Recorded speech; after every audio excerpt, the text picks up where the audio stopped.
درود پاک کب کب کہاں کہاں اور کیسے کیسے کام آتا ہے۔ ایک بہت ہی خوبصورت واقعہ، بڑا ایمان افروز واقعہ ہے جو میں آپ کے سامنے پیش کرتا ہوں۔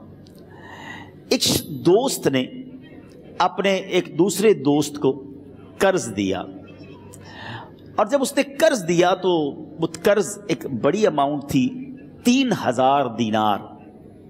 وہ ٹائم آ گیا جب اس ٹائم وہ قرض لینے کے لیے اپنے دوست کے پاس گیا کہ بھائی مجھے میرے پیسے واپس دو، تو اس نے کہا کہ پیسے تو نہیں ہے میرے پاس، میں کولیپس ہو گیا ہوں، بزنس اب میرا ختم ہو گیا ہے، میں تمہاری رقم نہیں دے سکتا۔ اس نے ایک اور ٹائم دے دیا اسے کہ ٹھیک ہے اب اتنے وقت دنوں کے بعد میں دے دوں گا۔ وہ ٹائم بھی گزر گیا، اور جب وہ ٹائم بھی گزر گیا تو اس کے بعد اس دوست نے کہا کہ اب تو پیسے دے دو بھائی، میرا ٹائم پورا ہو گیا ہے۔ پھر نہ دے سکا ٹائم۔ آخر کار معاملہ جو ہے وہ کورٹ میں چلا گیا، قاضی کے پاس چلا گیا۔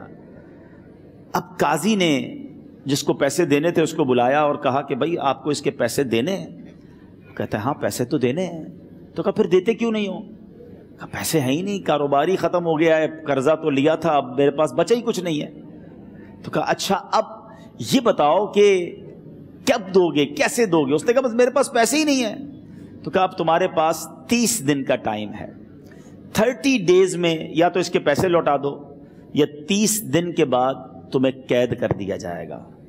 یہ شخص اب گھر آیا، پیسے تو تھے نہیں، مگر شاید علماء نے لکھا کتابوں میں، یہ واقعہ کئی بڑی بڑی کتابوں میں لکھا اور درود پاک کے فضائل کی بڑی بڑی کتابوں میں لکھا، اور اس شخص نے سوچا کہ اس نے ایک حدیث پاک پڑھی ہوئی تھی کہ جس میں نبی پاک علیہ الصلوۃ والسلام نے فرمایا ہے، جس کا مضمون ہے کہ جو شخص پریشان ہو، مصیبت زدہ ہو، اسے چاہیے کہ مجھ پر کثرت سے درود پاک پڑھے، کیونکہ درود پڑھنا مصیبتوں اور پریشانیوں کو لے جاتا ہے۔ اب اس عاشق رسول نے سوچا اور تو کچھ ہے نہیں، اب میں درود پاک پڑھنا شروع کرتا ہوں۔ صبح سے لے کر شام تک وہ درود پاک پڑھنے لگ گیا۔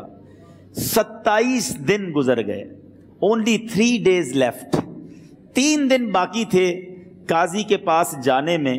27 دن گزر گئے درود پڑھتے پڑھتے۔ جب 28ویں رات آئی تو آنکھیں تو بند ہوئیں، مگر خواب میں اسے ایک آواز آئی، گھبراؤ نہیں، تمہارا قرضہ ادا کر دیا جائے گا، تمہارا مسئلہ سالو ہو جائے گا۔ صبح اٹھتا ہے، درود پاک پڑھ رہا ہے، مگر کہتا ہے یہ آواز سے تو مسئلہ حل نہیں ہوگا، پیغام کیا ہے اسے سمجھ نہ آیا۔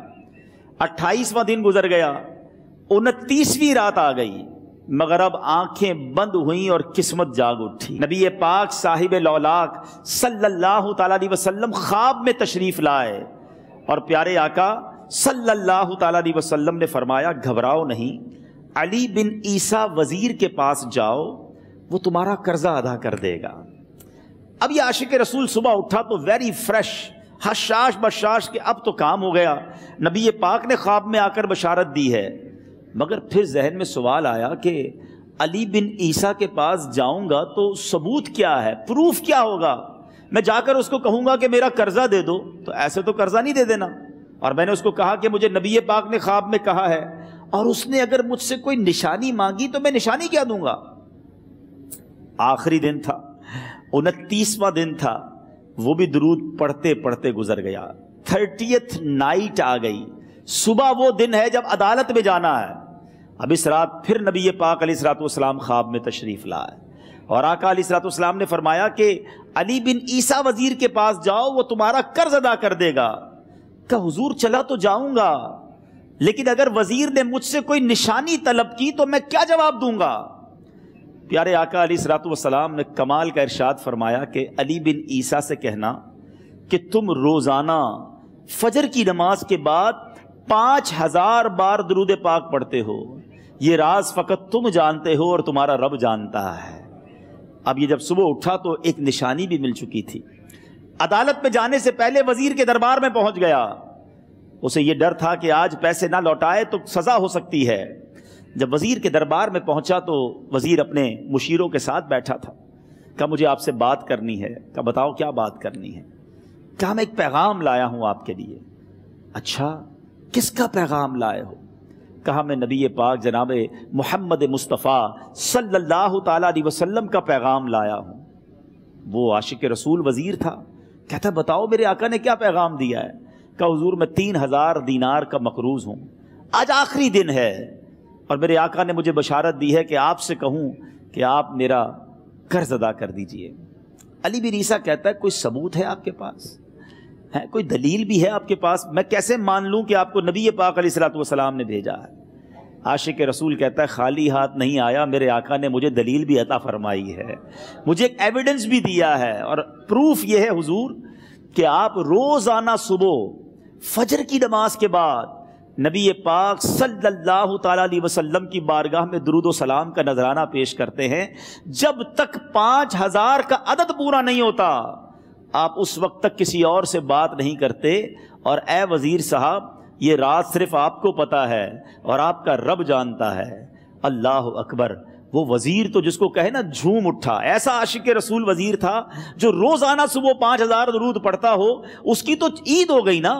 وہ کہتا ہے مرحبا یا رسول اللہ، میرے آقا نے میرے درود قبول کر لیے، اس سے بڑھ کر میرے لیے سعادت کیا ہوگی۔ اب یہ وزیر اپنی سیٹ سے اٹھتا ہے، اپنے کمرے میں جاتا ہے، تھوڑی دیر بعد واپس آ کر اس عاشق رسول کے ہاتھ میں 3000 دینار رکھ کر کہتا ہے حضور پہلے 3000 دینار تو نبی پاک کا حکم کی میں ادب سے بجا لاتا ہوں، میرے آقا نے جو حکم فرمایا یہ 3000 دینار آپ کو پیش کرتا ہوں، حضور ایک اور 3000 دینار لیجئے۔ میرے گھر آپ آئے، اتنی اچھی خبر سنائی، آپ نے قدم رنجا فرمایا، یہ 3000 اس کا نذرانہ ہے، اور ایسا کیجئے 3000 اور لیجئے، اس سے اپنے بچوں کے لیے کچھ چھوٹا موٹا کام شروع کیجئے، اور ایک وعدہ کر کے جائیے آج کے بعد زندگی میں آپ کو جب بھی کوئی کام پڑے میں آپ کا بھائی ہوں، مجھے یہ خدمت کا موقع دیجئے گا۔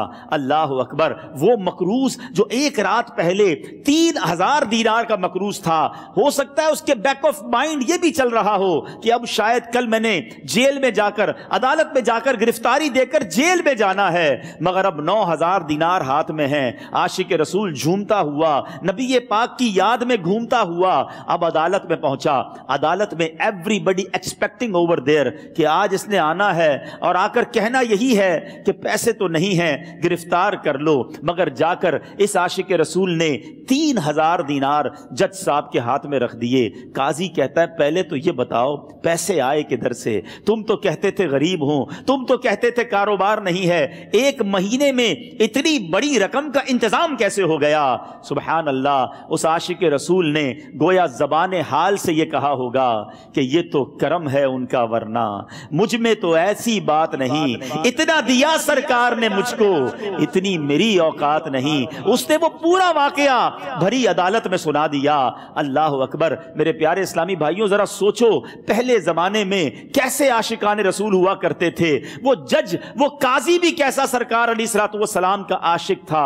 اپنی سیٹ سے اٹھتا ہے، بھرے دربار میں بھری عدالت میں وہ اپنے چیمبر میں اپنے کمرے میں جاتا ہے، اور تھوڑی دیر بعد واپس آ کر اس کے ہاتھ میں بھی 3000 دینار ہیں، اور وہ 3000 دینار جو ہے وہ اس عاشق رسول کے ہاتھ میں رکھتا ہے کہ سارا ثواب علی بن عیسیٰ کیسے لے جائے، میں بھی تو نبی پاک کا غلام ہوں، میں تمہارا قرضہ میں ادا کرتا ہوں۔ اچھا، اب ایک اور عجیب سینیریو یہ بن گیا کہ جس نے کیس کیا تھا، جس نے دعویٰ کیا تھا، وہ بھی یہ سارا منظر دیکھ رہا تھا۔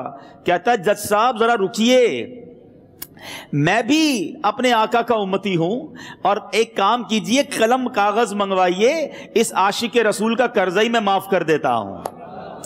اچھا، اب عاشق رسول نے وہ واپس 3000 دینار جو جج صاحب نے دیے تھے وہ واپس جج صاحب کو دیے کہ حضور یہ پیسے آپ ہی رکھ لیں، قرضہ ہی معاف ہو گیا، اب آپ کے پیسے کا میں نے کیا کرنا ہے؟ جج صاحب کہتے ہیں جو پیسے نبی پاک کے نام پر نکالے ہیں اب مجھے واپس نہیں چاہیے، یہ بھی تم اپنے ساتھ لے جاؤ۔ اللہ اکبر! میرے میٹھے اسلامی بھائیوں، وہ عاشق رسول ایک رات پہلے 3000 دینار کا مقروض ہے، اب 12000 دینار لے کر گھر کو واپس جا رہا ہے۔ اس ایک واقعے کے اندر جو ہم سب کے لیے درس ہے، جو ہم سب کے لیے پیغام ہے، شاعر لکھتے ہیں نا، دکھوں نے تم کو جو گھیرا ہو تو درود پڑھو،